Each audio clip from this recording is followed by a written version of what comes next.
Well, we have some treacherous heat here, and this is one big happy family.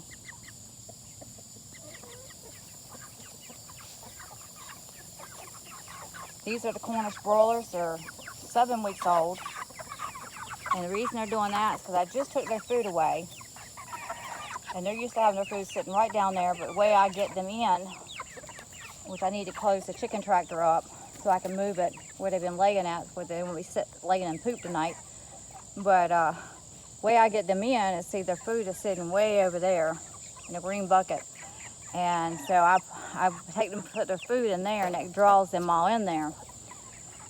They've been having a fan on them all day long. The other layers just came out, and this is the first time I've ever let them all out together to see what was going to happen. But the layers are like, you know, we've been shut up. We don't care about them. We just want to walk around and get some of this grass. Now, Mr. Rooster, he's not liking it. He's been watching over the Cornish broilers. I had him in here with them, but he decided to make one of them his girlfriend, and that's not going to happen. So he had to go back outside the fence. So he walks and guards this fence all day long. He's a good rooster, but he just wants some. He doesn't let them grow up. I'll put it that way. So I have obviously had a predator try to get in the fence. It got caught into the netting, and it was tried again, because you can see where it tried to get in. Right here, it's kind of bowed. You still see the evidence where it got caught up into the net. And then it went down there and caught there. And then when I came out here, the netting was laying down. So this poultry netting does work. They're 7 weeks old. The Cornish broilers are 7 weeks old, and they're going in there. I didn't get the chicken tractor down, but oh, and Betsy there, she's like, go on somewhere. So they're 7 weeks old, and they'll be processed depending on to the weather. They're kind of getting feisty. The egg layers are territorial. I've got one hen over here. She hurt her foot somehow, and so she's laying down. Bless her heart. She's laying down. She did get outside the gate, and that's where she's laying at. I don't know what she did to her foot. So everything soon is going to have to be cleaned up around here. Feathers all in there from where they're just, you know, shedding the feathers. The Cornish broilers are starting to shed their feathers a little bit. So 7 weeks, they'll be processed. It depends on the weather. So the longest I've ever let Cornish broilers go is 12 weeks. It's not a fun ordeal to process them. I always say if you enjoy it, it must be something wrong with you.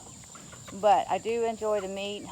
Their purpose is, while they're born, is to produce meat. And I wish I shut that chicken tractor up. Now I move this chicken tractor consistently. That's why the grass looks the way it does. It's got so much nitrogen in it now. But now I'm not sure if this is a good idea, letting them out. Now all the Cornish broilers are going to run in there, and I wanted them to kind of walk around, get some fresh air so I'd be in that coop. I should have gone ahead and shut it. So maybe what I'll do is get their food. Maybe it'll entice them out so they can get some fresh air. Now, chickens are so funny. They're just funny. And there's a Cornish broilers American BRESSE right there. And those two right there, they're always testing one another, doing a stare down. That bird right there, he's going to be probably, you know, definitely a non-pounder, for sure. These are females and males. They're starting to get hot. I shouldn't let the layers out because now they got their anxiety up. So looks like I'll be out here. When they get their anxiety up, you see them panting. And they're dirty. They lay around. That's what they do. They eat, poop, and lay around. And they're at that stage now. They walk a little bit and they lay down. And that's pretty much all they do.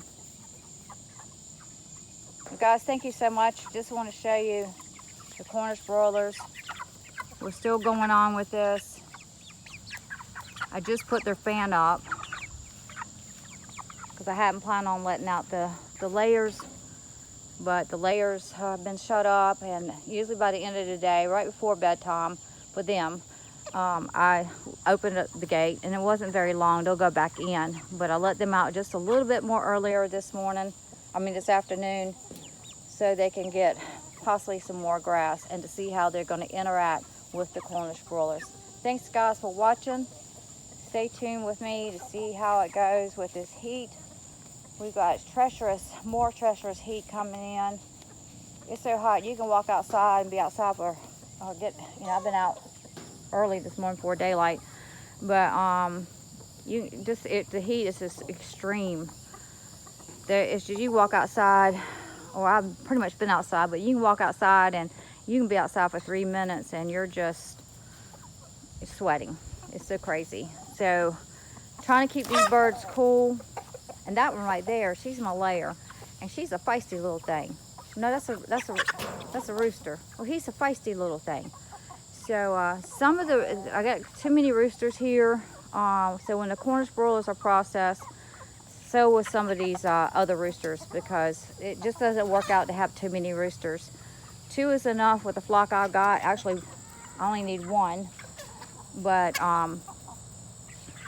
with the flock I got, because unless you got a roosters that get along. But these 2 roosters I've got at this point in time, they're so domineering and want to, make sure all the hens are theirs. Thanks guys for watching. Let me see if somehow I can get these chickens out of that chicken tractor there, and get everything moved so they'll be in fresh grass. And since I didn't do that, well, I'm going to have to watch them to make sure they're okay as far as with the layers, but I think it's going to be fine. This is that one right there. See, they're so territorial. Look at his blue legs, though. They got some blue legs. Well, thanks guys for watching. Cornish broilers, Jersey Giants, American BRESSE. See you on to the next video. Stay out with me to see how these birds do into this heat.